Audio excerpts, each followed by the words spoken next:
Hi, today I'm going to show you how you can add shipping onto your Wix.com website.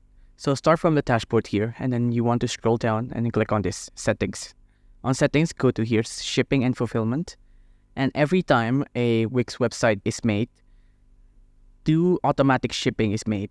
One for your country and one for the international. If at any point you want to add a new shipping, click on this, add region. On add region, click on add destination. I'm going to make this one go to the United Kingdom, for example. And then I'm going to make this either free shipping, a flat rate. I'm going to flat rate. I'm going to call this UK shipping. And the estimated delivery days will be 10 days. The rate is around 10,000, for example. There you go. Offer free shipping when the customer buys over a certain amount. So if they buy a lot, you get free shipping. But I'm just going to uncheck that for simplicity's sake. Add a handling fee to every order. So I'm going to add 10, for example.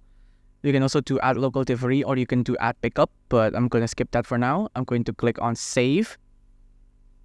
And there you go. Now you have a new shipping made.